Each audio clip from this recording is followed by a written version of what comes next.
तो हेलो साथियों, RRB NTPC graduate level का जो एग्ज़ाम हुआ है 2026 में, उसी का प्रश्न पत्र है। तो चलिए इस प्रश्न पत्र को हल करते हैं।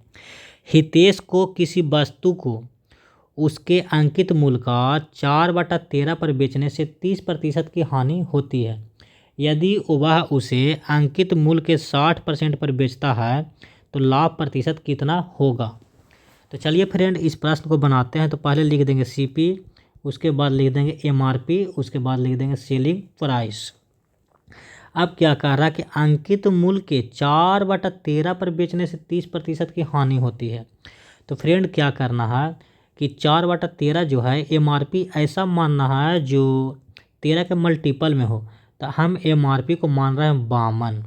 अब क्या कर रहा है, अंकित मूल्य के 4/13 पर बेचने से 4/13 पर बेचने से 13 चौके 52 यानी 4 चौके 16 यानी 16 रुपया में बेचने से इसको क्या हो गया, 30% की हानि हो गई है।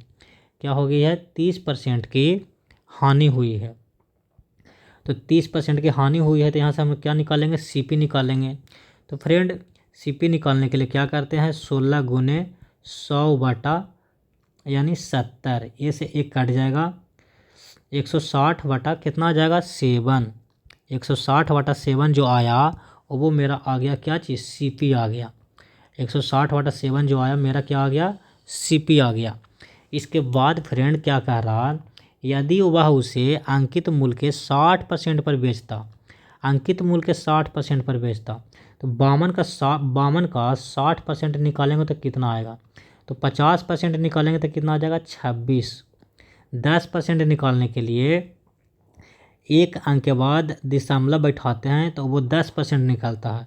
तो कितना हो जाएगा 5.2% यानी 2.6 2 31 यानी 31.2 में बेच रहा है। तो फ्रेंड यहाँ से हमें क्या प्राप्त हो गई, यहाँ से प्राप्त हो गया एसपी प्राप्त हो गया और सीपी कितना 160 बटा 7। तो फ्रेंड इसे भी दशमलव में लाएंगे तो कितना आ जाएगा 22.85 आ जाएगा। तो फ्रेंड अब क्या करेंगे, देखिए 22.85 से 31.2 हुआ है तो कितना का लाभ हुआ है, तो घटाएंगे 31.2 में 22.85। अब देखिए 10 में से 5 गया 5, 11 में से 8 गया 3 और 11 में से फिर 10 में से 5 गया 5, 11 में से 8 गया 3, 10 में से 2 गया 8 यानी 8.35 का लाभ हुआ है। तो हमें क्या ज्ञात करना है, लाभ प्रतिशत। तो लाभ प्रतिशत बराबर फार्मूला क्या होता है, तो लाभ गुने 100 बटा क्रय मूल्य कितना आया 22.85। अब देखिए इससे इसे समाप्त हो जाएगा। अब देखिए ये तो कैलकुलेशन थोड़ा ज़्यादा जटिल है तो इसे सोल्व करते हैं। तो फ्रेंड क्या करेंगे, 5 से तो एक काटेगी तो कितना बार में लगेगा, एक बार में। 8 में से 5 गया 3, 5 छक 30, 5 सत्ते 35। 5 से जब इसे काटेंगे तो 5 चौको 20, 5 पचे 25, 5 सत्ते 35।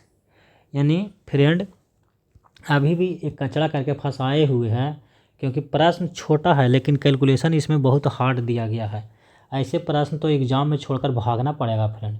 167 100 में हमें डिवाइड करना है कितना से, 457 से, 457 से डिवाइड करना है। तो अब फ्रेंड डिवाइड कैसे करेंगे, तो एक मुझे हिंट्स दिया हुआ है कि सब में 3 3 3 दिया हुआ है। तो डायरेक्ट लगाएंगे, 457 में अगर 3 से गुना करेंगे तो 3 सत्ते 21 के एक हाथ में 2, 3 पचे 15, 2 17 के 7 हाथ में 1, 3 चौको 12 और 1 13 यानी 1371। 1371 आ जाएगा 3 बार में लगाएंगे तो। फिर से क्रॉस चेक करते हैं, 7 21 के कथन 2, 3 पचे 15, 2 17, 3 चौको 12 1 13, ठीक है। अब देखिए 10 में से 1 गया 9, 16 में से 7 गया कितना हो जाएगा 9। इसके बाद 5 में से 3 गया कितना 2, ख़त्म। अब देखिए अब क्या करना है, एक जीरो उतारना है। अब देखिए 457 में 6 से गुना करेंगे तो कितना आएगा, थोड़ा साफ करते हैं फ्रेंड, कचरा ज़्यादा हो चुका है।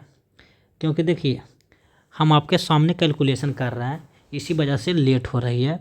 अब देखिए 457 में 6 से गुना करेंगे तो कितना आ जाएगा, 7 छः 42 के 2 हाथ हमारा 4, 6 5 30, 4 34 के 4 हाथ हमारा 3, 6 को 24 3 2742, यानी 6 बार में लगाएंगे तो 2742। अब देखिए 10 में से 2 गया 8, 8 में से 4 गया 4, 9 में से 7 गया 2, कट गया।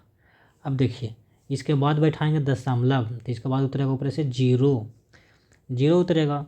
अब देखिए के बार में लगाते हैं, 457 में 5 से गुना करेंगे तो 5 से 35 के 5 3, 5 5 25 3, 28 का 8 हमारा 2, 5 को 20 और 2 22, यानी 5 बार में लगाएंगे तो 2285, 2285 आ रहा है। 10 में से 5 गया 5, 17 में से 8 गया 9, 3 में से 2 गया 1, ख़त्म।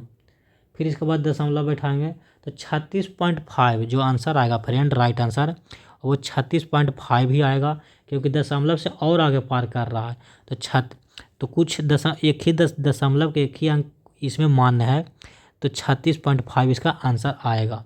तो फ्रेंड इससे छोटा तरीका और कुछ हो ही नहीं सकता है, क्योंकि इसमें कैलकुलेशन थोड़ा ज़्यादा है। तो इतना ही फ्रेंड, जय हिंद।